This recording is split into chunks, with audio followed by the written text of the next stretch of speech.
So the sum of the first 14 terms of a geometric series is 16,383. We have a common ratio of -2, and we want to find the first term. Again, a lot of this unit, same thing you saw in your quiz, is being able to see which formula to use and how to use your algebraic skills to manipulate that formula. So again, it's telling me something about a sum, so I start thinking about my sum formulas.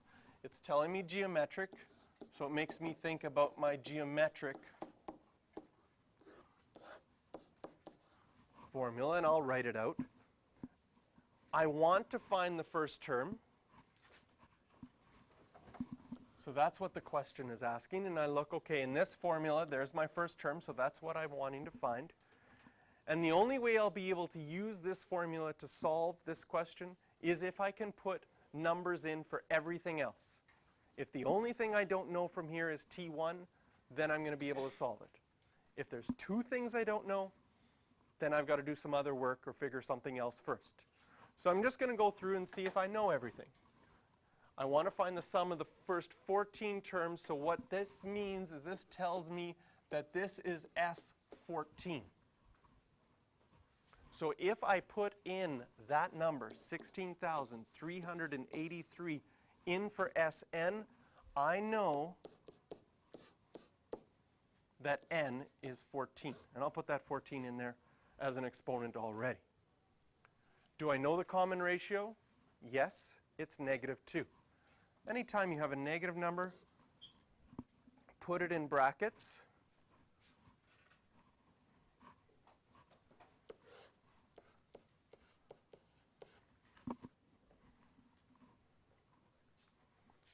And this is a lovely question because this is a math question that's tempting.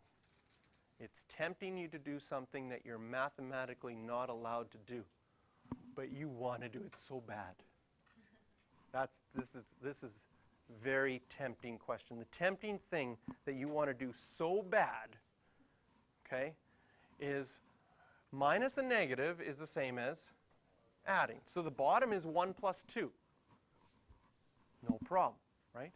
You also see it here, minus a negative, and you're very tempted to make that plus as well. If you do that, in this case, you're going to get it wrong because order of operations say before you multiply, and that's what the minus and negative is sort of doing. It's sort of like multiplying. A negative times a negative is positive. According to order of operations, remember this acronym in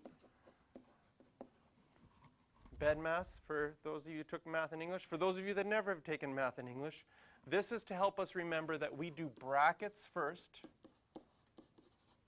and then we do our exponents, then divide, then multiply, then add, then subtract. So it's telling us what to do in what order. And if you do this minus negative right here, that's doing the multiplication before your exponent. And the -2 to the power 14 is actually going to be a positive number. And then you're going to subtract, so it's going to stay negative. Okay? So we've got something built into this question, very tempting to make a mistake. So what I'm going to do is 16,383. And because you're allowed to do it on the bottom, you feel like you would like to do it on the top part of the equation there. But when you type into your calculator this exactly as you see it, 1 minus bracket, your negative buttons down here are -2 to the power of 14.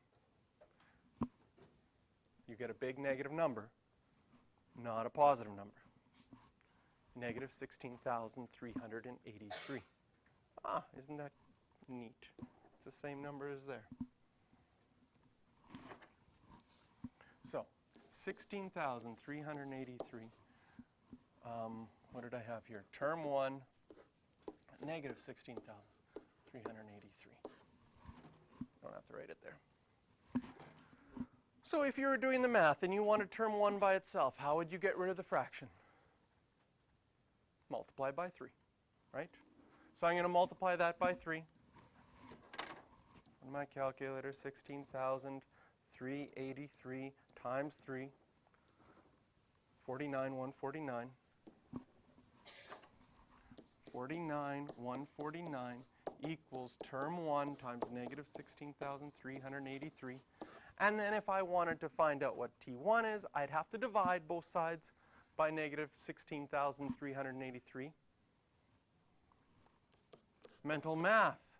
How come I can ask this as a mental math question? Normally, I would not say that everybody should be able to do in their head 49,149 divided by 16,383.